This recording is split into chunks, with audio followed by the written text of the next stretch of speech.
mukomeje kumva radiyo ijwi ry'amerika ivugira Washington DC mu kirundi n'ikinyarwanda. muri uyu mwanya muri kumwe nanjye Eugenia Mukankusi. ni umwanya makuru havugwa hirya no hino ku isi mugezwaho na Aloyizi Bigirimana.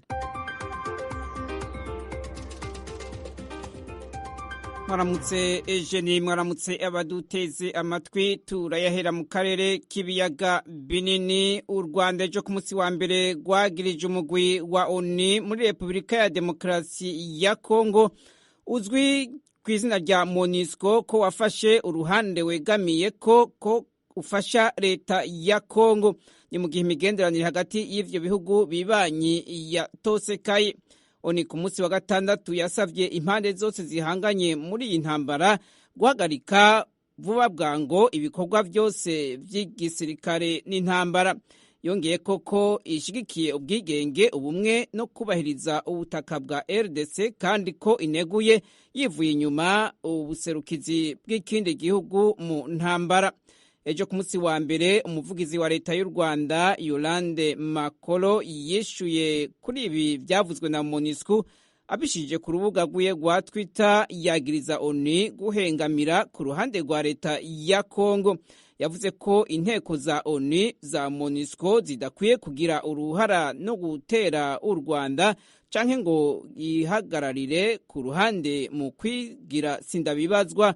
Kubwiwe bisigura ko ONU ibifisemwo uruhara. Repubulika ya Demokarasi ya Kongo yagiriza u Rwanda gufata mu mugongo umuhari M23, ariko ibi vyagirije u Rwanda rwama rwabihakanye. Amakuru ku Rwanda, sentare ya ONU yavuze ejo ku munsi wa mbere ko Feliciano Kabuga yagirizwa gutanga amafaranga yafashije muri jenoside yo mu 1994 mu Rwanda atakibuza ko aburanishwa. Yavuze ko kumuburanisha kubwirizwa gutangura vuba bwango irahe mu gihugu c'Ubuholande. Ni nyuma y'aho abashingwamanza biwe bari basavye ko kumuburanisha biba birahagaze ku mvo z'amagara yiwe. Ishiramwe mpuzamakungu ONU rivuga ko yagirizwa kuba yarafashije gushinga umuhari w'abarwanyi w'interahamwe wagirizwa urufu rw'abantu barenga 800,000. Kabuga yahoze arongoye radio television Libre de Mille Collines RTLM yahamagarira kwica abatutsi. Yagirizwa n'urwego MICT ivyaha vya jenoside, guhamagarira gukora jenoside hamwe n'ivyaha ku kiremwa muntu. Washington, ijwi ry'Amerika. Tukiri ku mugabane wa Afrika, muri Botswana harakoraniye inama yo kurwanya ibiturire yatanguye ejo ku wa mbere igashika no kuri wa kabiri, irongowe n'ishiramwe rya Afrika hamwe n'ikigega mpuzamakungu c'ubutunzi FMI. Icegera c'umuyobozi wa FMI Antoinette Saye avuga ko umugabane wa Afrika utorohewe bikomeye mu rugamba rwo kurwanya ibiturire, na cane cane muri ibihe hateye ikiza ca COVID-19.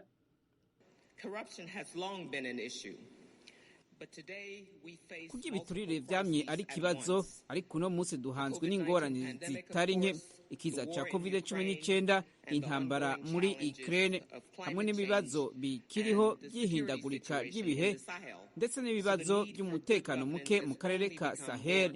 Ku bw'ivyo ni ngombwa ko haba intwari ibereye kandi mu buryo bwihuta.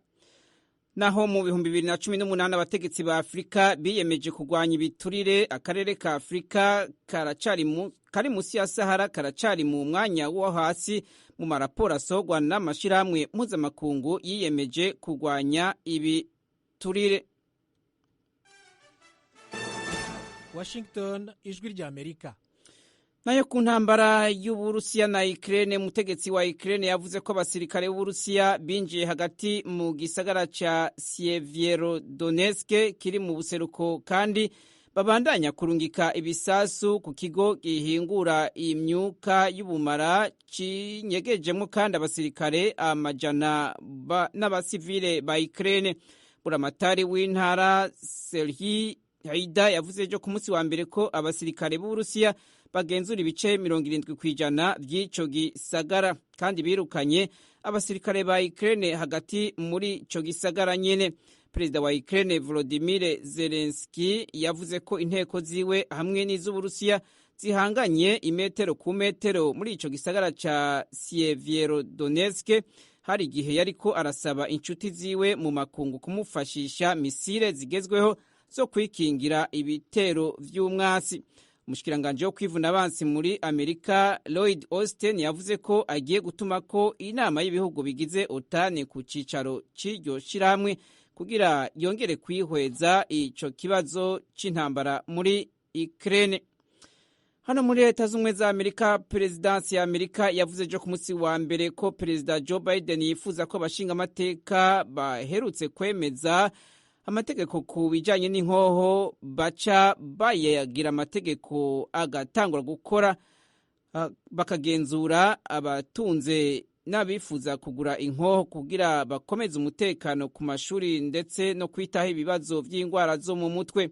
Ni nyuma y'aho inkoho zidasiba guhekura abanyamerika, benshi muri bo abana bicwa n'abatunze izo nkoho mu buryo busanzwe bwemeye n'amategeko, kandi bamwe bakaba batunze n'inkoho zisanzwe zikoreshwa n'igisirikare.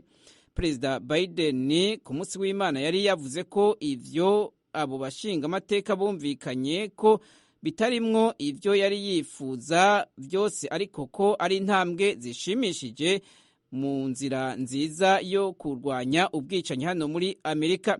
Yemeza kandi ko mu gihe yokwemezwa yoba ari amategeko ku nkoho ashimishije Kongrese itigeze itora ngo yemeze.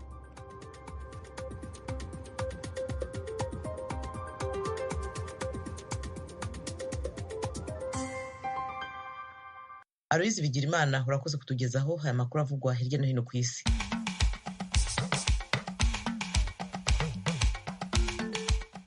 Tujye noneho mu karere k'ibiyaga bigari bya Afurika. Ku mupaka wa Repubulika ya Demokarasi ya Kongo na Uganda, umujyi wa Bunagana waba uri mu maboko y'inyeshyamba za M23. Abanyekongo benshi barahunze. Kigaragarira amaso hari Nyakabande, hari abantu benshi, abenshi cyane n'abana bato babonaga wagatekereje ko ari nk'ishuri ry'abana. Abagore n'abana nibo benshi, nibo biganje mu bantu bari hari. Uwo ni umunyamakuru w'Ijwi ry'Amerika Ignatius Bahizi udukurikiranira amakuru ari kuri uwo mupaka. Uburundi n'Uburusiya bitangiye icyiciro gishya cy'umubano ushingiye ku buhahirane busesuye. Ino muri Leta Zunze Ubumwe za Amerika ejo kuwa mbere hakomeje kumvikana abatangabuhamya mu iperereza ku mvururu zo ku itariki 6 ukwezi kwa mbere 2021 zatejwe n'abashyigikiye uwari Perezida Donald Trump ku ngoro y'Inteko Ishinga Amategeko. Izi nkuru hamwe n'izindi twabateguriye ku buryo burambuye ni mu mwanya muto, nimujye kure ya radiyo yanyu. Umujyi wa Bunagana uherereye mu majyaruguru y'Iburasirazuba bwa Repubulika ya Demokarasi ya Kongo wigaruriwe n'inyeshyamba za M23. Abanyekongo bahunze ari benshi berekeza muri Uganda.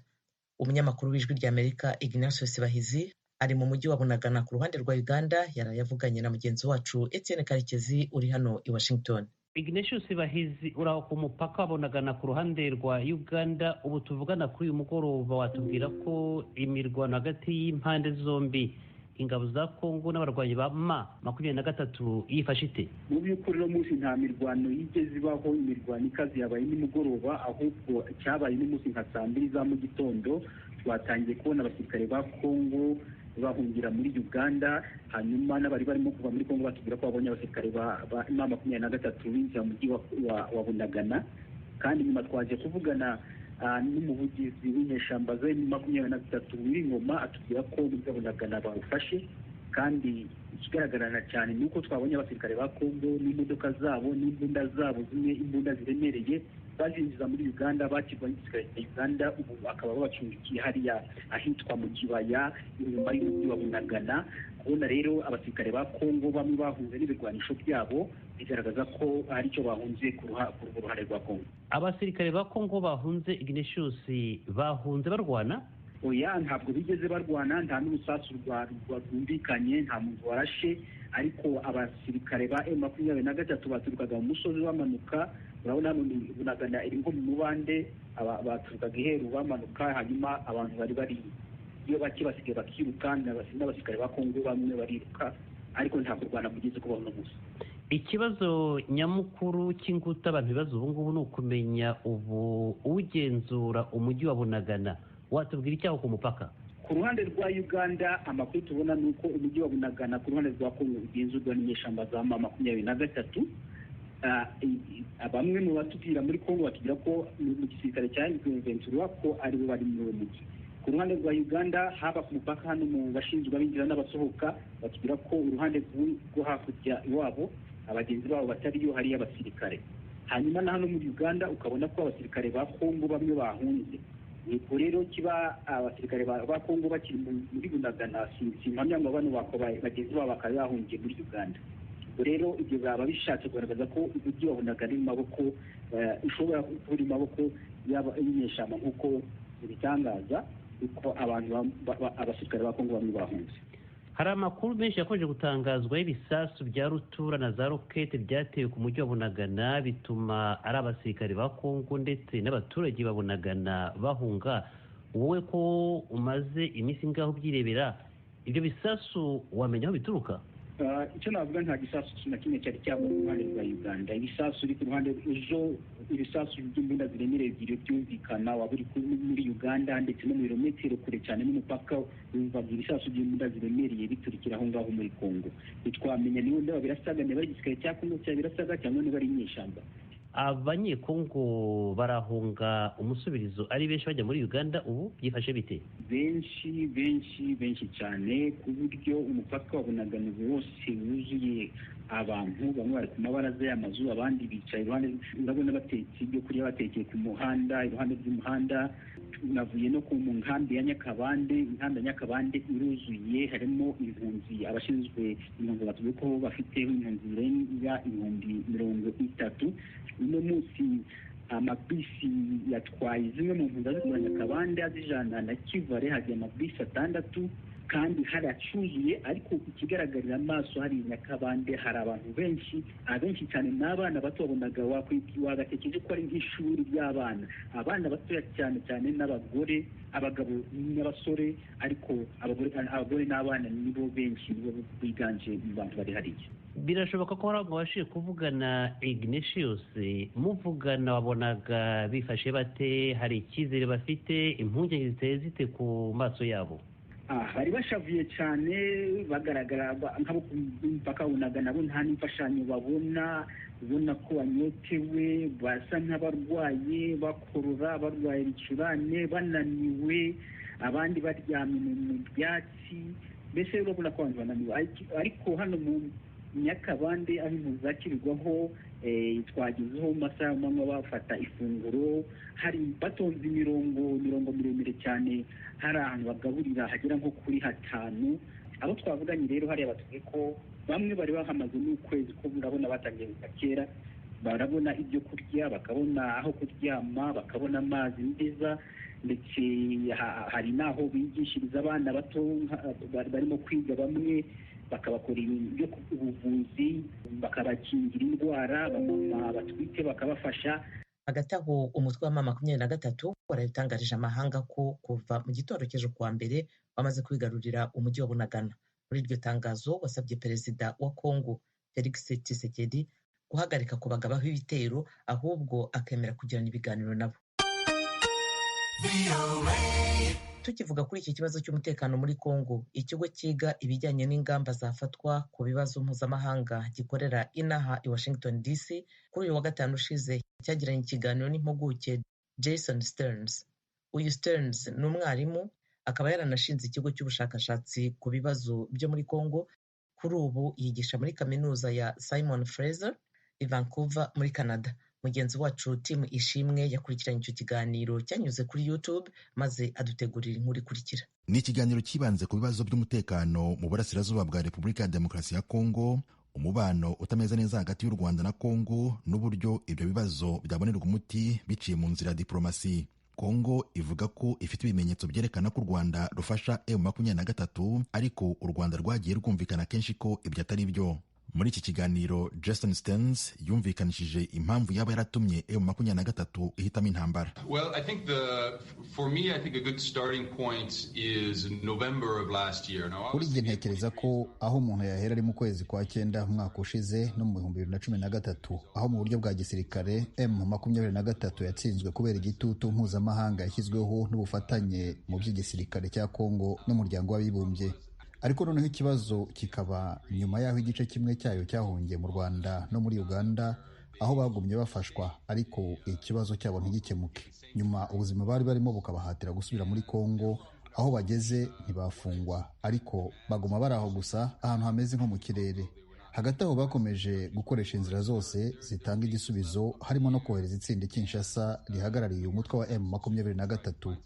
Mu myaka yari yabanje abayoboke ba M23 bayobowe na Makenga batangiye gukora udutero shuma hafi y'umupaka Kongo hana n'u Rwanda na Uganda mu gace ka Bunagana.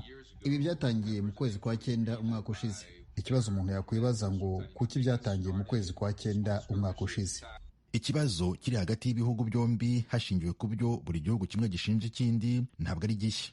Impuguke Stearns yasobanuye impamvu umutwe wa M23 leta ya Kongo ishinja u Rwanda gutera inkunga ya gisirikare wakomeje kugaragara uhanganye na leta ya Kongo, ndetse anagaruka ku mpamvu ibibazo byatangiye mu kwezi kwa 9. Well, I think there's two main reasons. In part, as I just laid out, the M23's problems had never been solved, and so they wanted to push their own. Ntekereza ko ari impamvu nyinshi. Nk'uko nabivuze, nuko ibibazo byabo bitigeze bikemurwa. Bashyize igitutu kuri leta kugira ngo ibyifuzo byabo bisubizwe. Hanyuma hakiyongeraho komisiyo yashyizweho yo kurwanya imitwe yose yitwaza intwaro mu burasirazuba bwa Kongo harimo na M23. Icyo nicyo numva gishobora kuba ikibazo nyamukuru gituma M23 igerageza gushakisha ejo hayo hazaza. Ikindi gishobora kuba kiri inyuma y'ibi ni ibibazo bya politiki y'akarere, aho n'ubundi mu kwa 9 k'umwaka ushize Felix Tshisekedi yasabye ubufasha igisirikare cya Uganda ngo kijye kubafasha mu bikorwa byo kurwanya imitwe harimo n'uwa ADF urwanya Uganda. Ibi ni ibikorwa byatangiye hagati y'ibihugu byombi umwaka ushize. Nyuma y'amasezerano y'ubwumvikane hagati ya Uganda na Kongo mu bikorwa bahuriyeho byo kurwanya umutwe wa ADF n'indi mitwe yitwaje intwaro mu burasirazuba bwa Kongo muri operasiyo bise Shuja. Ibi bishobora kugira ingaruka mu karere. Wibuke ko u Rwanda na Uganda byagiye bigira ugushyamirana na Kongo mu bihe bitandukanye ku butaka bwa Kongo hagati y'umwaka w'1999 n'2000. Bivuze ko ubu kuva Uganda igiye muri Kongo, u Rwanda rwibajije impamvu bakoze ibi, ruvuga ko bikozwe mu nyungu zabo. Bimwe mu bibazo byabajijwe Stearns n'abakurikiye ikiganiro ni uruhare ruvugwa rwa bimwe mu bihugu byo mu karere nka Kenya muri intambara ishyamiranyije M23 na Kongo. Mu gusubiza, Stearns yagize ati, Kenya is an actor now. It's never been an actor, or very rarely been. It's been a very marginal actor until now in the Congolese conflict. Kenya irimo ariko ntabwo yigeze igaragara muri ibi bibazo mbere. Mu minsi ishize Perezida wa Kenya Uhuru Kenyatta yatumiye impande zombi mu biganiro mu kwezi kwa 5, kandi n'ubu ikomeje kugira uruhare mu gushaka amahoro. Ntekereza ko Kenya iri mu mwanya mwiza wo kugira uruhare rukomeye cyane mu bijyanye n'ubukungu bw'akarere, nk'ubu ifite banki nini yitwa Equity inakorera muri Kongo. Impuguke Jason Stearns asubiza ku kibazo cyaba nk'umuti hagati y'ibibazo bivugwa hagati y'u Rwanda na Kongo, yavuze ko kuba u Rwanda rwarongeye gufungura ambasade muri Kongo na Kongo nayo ikagira ambasade mu Rwanda ari ikintu cyiza, ariko yongeraho ko ibihugu byombi bigomba kubahana ndetse bikubaha n'imipaka ibihuza. Imirwano imaze iminsi ihanganishije umutwe wa M23 na Kongo imaze guhitana abantu benshi. Ku rundi ruhande, imiryango itabara irimo na HCR ivuga ko abasivili barenga 72,000 bo mu burasirazuba bwa Kongo bamaze gukurwa mu byabo, abandi babaye impunzi mu bihugu bituranye birimo Uganda. Uburundi n'Uburusiya bitangiye icyiciro gishya cy'umubano ushingiye ku buhahirane busesuye mu rwego rwo gukomeza imigenderanire hagati y'ibihugu. Uburusiya ejo bwatangaje ko imfashanyo yabwo ku Burundi iri mu nzira yerekeza muri iki gihugu. Pierre Claver Niyonkuru afite inkuru irambuye. uwuserukira Uburusiya yatangaje ko ubu igihugu ciwe kiriko kirarondera abandi bagenzi ku migabane itandukanye y'isi kuko abanyaburaya n'abanyamerika batagicana uwaka. Mu kiganiro yahaye abamenyesha makuru, Ambasaderi Valeri Mikayov yavuze ko muri iyo ntumbero imfashanyo irimwo n'igitoro iri mu nzira iva mu gihugu ciwe ija mu Burundi. Mu ijwi ry'umusubiramwo mu Gifaransa, Valeri Mikayov yagize ati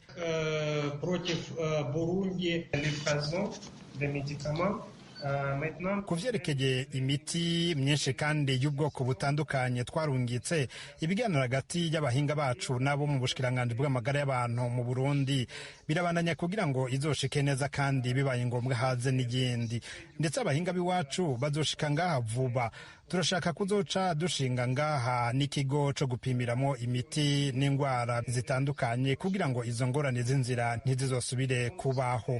N'ivyerekeye igitoro ni nk'uko, nico kimwe n'umwavu w'ikizungu w'uburimyi, vyose bizoshika ngaha neza. Abanyaburaya badufatiye ibihano bari biteze ko bahungabanije inzira zose, ariko barihenze kuko umuti w'ico kibazo waratowe. Uburusiya ntibwavuze amaritiro y'igitoro canke ibiro vy'umwavu n'imiti bigize iyo mfashanyo. Gusa uwubuserukira mu Burundi yemeje ko ari ku rugero rw'ivyo Uburundi bukeneye kandi bwasavye kugira ngo bwikenure. Ico gihugu cemereye imfashanyo Burundi carafatiwe ibihano n'ibihugu vya rutura vya Buraya na Amerika kubera intambara cagavye kuri Ukraine kuva mu kwezi kwa kabiri. Uburundi nabwo bwariko buranagura imigenderanire n'Uburaya, ndetse umushikiranganji w'imigenderanire y'Uburundi n'amakungu Albert Shingiro yavuze ku ndwi iheze ko iyo migenderanire isigaye yifashe neza. Umwe mu banonosoye ivyerekeye imigenderanire y'ibihugu yabwiye ijwi ry'Amerika ko ubucuti bw'Uburundi n'Uburusiya bushobora gusubiza ibintu inyuma. Gervais Nibigira tavyerekana yuko uyu munsi rero igihugu c'Uburundi coba caravye inyungu zihuta zikeneye ku gihugu c'Uburusiya. Rero bishobora gutuma rero haba imigenderanire itari myiza hagati y'Uburundi hamwe n'ibihugu bigize umuryango ubumwe bwa Buraya canke n'ibindi bihugu usanga uyu munsi bishigikiye ibihano. Vyerekana yuko uyu munsi rero igihugu c'Uburundi gikeneye rwose Uburusiya gusumba ibihugu bindi baba basanzwe bafitaniye imigenderanire. Yamara aragwa akagaruka akemeza ko igihugu cose gifise uburenganzira bwo kugirana imigenderanire n'uwo gishatse hashingiwe ku nyungu z'impande zose. Mu kwezi kwa kane Uburundi bwari bwashigikiye intambara muri Ukraine mu kwiyamiriza ibihano ibindi bihugu vyafatiye Uburusiya mu kucirukana mu nama nkuru ya ONU ijejwe agateka kazina muntu. Uburundi buri mu bindi bihugu 9 vyashigikiye Uburusiya arivyo Algerie, Congo, Centrafrica, Eritrea, Ethiopia, Gabon, Mali na Zimbabwe, mu gihe ibindi 22 vya Afrika vyashimye kwinumira abstention mu Gifaransa. Gervais Nibigira asanzwe ari mu mashirahamwe haranira agateka kazina muntu abona ko Uburusiya bushaka gushimira Uburundi. Umunsi Uburusiya bwasubije mu ndumane igihugu c'Uburundi kubera babajyamye ko bakerekana aho bahagaze ku mugaragaro. Uburusiya buca bwereka bya bihugu vya Burayi bati twe turafise abantu badushikiye muri ivyo bihugu musanzwe mufitanye imigenderanire. Uwuserukira Uburusiya mu Burundi yanabajijwe ikibazo cerekeye abanyeshuri b'Abarundi biga muri ico gihugu bakunda gutogwa ibiziga atawuzi icabishe. Mu myaka 2 iheze hamenyekanye abanyeshuri 4 batowe bitavye Imana. Uburusiya burahakana ko ataruhara rubifisemwo. Ati ndemeranya namwe yuko bibabaje cane, ariko twebwe twibaza ko bitumwa no kuticungera neza kw'abo banyeshuri, kuko kenshi amatohoza yerekana ko baba barenze amategeko, haba mu kuja koga ahantu hatemewe canke gusohoka amasaha yarenze canke kurenza urugero mu binyobwa bihereza.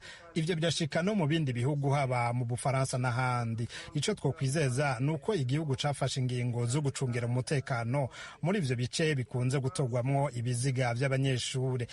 Uburusiya bwemeje ko naho ibihe bitoroshe buzobandanya bufashanya n'ibindi bihugu bitandukanye vya Afrika bivyifuza. Pierre Claver Niyonkuru, Kigali, ku bw'ijwi ry'Amerika. Hano muri Leta Zunze Ubumwe za Amerika ejo kuwa mbere kumva abatangabuhamya mu iperereza ku mvururu zo ku itariki ya 6 y'ukwezi kwa mbere 2021 zatejwe n'abari bashyigikiye uwari perezida Donald Trump ku ngoro y'inteko ishinga amategeko Capitol byarakomeje. Humvikanye abakoranye hafi n'uwari perezida Donald Trump bamubwiye ko yatsinzwe amatora, ariko we agakomeza gusubiramo mu ruhame icyo abamunenga bita ikinyoma gihambaye, ko yariganyijwe amajwi mu guhatanira manda ya kabiri ya perezida.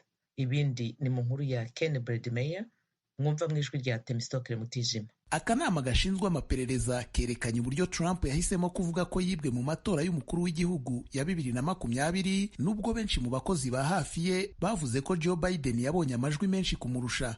Ku nshuro ye ya kabiri yumvwa n'abagize aka kanama, Zoe Lofgren, umudepite w'umudemokrate, yagize ati we n'abajyanama be ba hafi bari babizi ko ibyo avuga atari ukuri, ariko bakomeje kubikwirakwiza kugeza mbere gato y'uko itsinda ry'abashyigikiye Trump batera Capitol.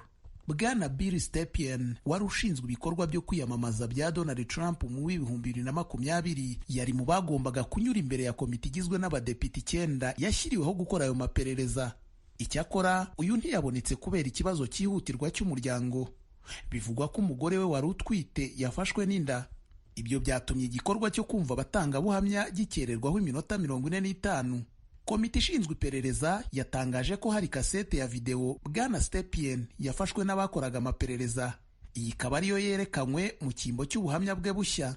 Muri iyo video, Bwana Bill Stepien yavuze ko icyifuzo yari yahaye Trump ari uko yavuga ko amajwi akibarurwa hakiri kare kwemeza ibyavuye mu matora, ariko we yishimira uko yitwaye mu kwiyamamaza. Ubundi buhamya bwerekanywe binyuze muri video nubwo umunyamategeko William Barr wahoze ari minisitiri w'ubutabera ku butegetsi bwa Trump. Bwana William Barr muri video avugamo ko yamaganye yivuye inyuma ibyo kwibwa amajwi, abifata nk'umwanda ndetse n'ubusazi. Muri video Bwana Barr yagize ati niba rwose yemera ibi bintu arimo kwitandukanya n'ukuri. Komite ishinzwe amaperereza ku byabereye kuri Capitol yanerekanye video ya Ivanka Trump, umukobwa wa Donald Trump. Ivanka Trump muri video agira ati byarigaragazaga ko kumenya uwatsinze itora bitagomba gusobanuka mu ijoro ry'umunsi w'amatora. Muri ubu buhamya bwibanze ku bahoze ari abantu ba hafi y'ubutegetsi bwa Trump, harimo n'ubwa Bwana Matthew Morgan wari umunyamategeko mukuru w'ibikorwa byo kwiyamamaza bya Bwana Trump. Mu buhamya bwa video, Matthew Morgan yavuze ko ibyo kuvuga ko habaye uburiganya ntacyo byari buhindure ku byavuye mu matora. Komite irimo kumva ubuhamya mu rwego rwo kuganira ku myanzuro y'ibanze y'ibyavuye mu iperereza imazemo hafi umwaka ku byabereye kuri Capitol ku itariki ya 6 y'ukwezi kwa mbere mu 2021. Aha ni igihe ibihumbi by'abashyigikiye Trump bateraga ingoro y'inteko nshingamategeko ubwo wari visi perezida Mike Pence n'abadepite bari bateranye ngo bemeze intsinzi ya Biden. Visi perezida w'iyi komite, umurepublikani Liz Cheney, yagize ati President Trump summoned the mob, assembled the mob, and lit the flame. Si ibyo gushidikanyaho ko perezida yaremye umutwe w'abagizi ba nabi, ko perezida yawushishikarije ibyo wakoze, ko yawugejejeho ijambo, yacanye umuriro. Ayo ni amagambo yavuze mu gutangiza iki gikorwa ku wa 4 w'icyumweru gishize. Yongeyeho ko itsinda ry'abanyamategeko bari bashinzwe kwiyamamaza kwa Trump bari babizi ko nta ngingo bashingiraho bemeza ko hari uburiganya, ukutubahiriza amategeko cyangwa ikindi cyashingirwaho ibyavuye mu matora biteshwa agaciro. Igikorwa cyo kumva ubuhamya cyo kuri uyu wa mbere kije gikurikira icyo ku wa 4 ushize nimugoroba cyitabiriwe cyane. Cyarimo n'ubuhamya bwerekanye inkoramutima za hafi za Trump, harimo n'umukobwa we Ivanka Trump zihakana ibirego bye by'uko habaye uburiganya mu matora. Abanyamerika hafi miliyoni 20 bakurikiranye icyo gikorwa kidasanzwe cyatambukijwe kuri televiziyo mu masaha televiziyo ziba zirebwa cyane. Ku cyumweru nimugoroba, umwe mu bahafi b'iyi komite yabwiye abanyamakuru ko izagaragaza uburyo Donald Trump yakoresheje ikinyoma cyo kwibwa amajwi nk'uburyo bwo gutesha agaciro demokarasi. Bwana Trump yahakanye ko nta kosa yakoze, ndetse we n'abamushyigikiye bamaganye iyi komite yiganjemo abademokrate nk'igamije kumusiga icyasha mu bijyanye na politiki. Abademokrate bavuga ko byari ngombwa guperereza ku bihe biteye ubwoba kandi byahitanye abantu igihugu cyanyuzemo. Ikindi bakavuga ko Madame Nancy Pelosi, perezida w'umutwe w'abadepite mu nteko y'Amerika, yashatse gushyiraho komisiyo yigenga kandi ihuriweho n'amashyaka yombi, ariko abarepublikani bakabyanga. abantu 4 nibo bapfuye ku munsi w'igitero cy'abashyigikiye Trump kuri Capitol, umwe arashwe n'igipolisi. Abapolisi 140 nabo barahakomerekeye, ndetse umwe muri baza gupfa ku munsi wakurikiyeho.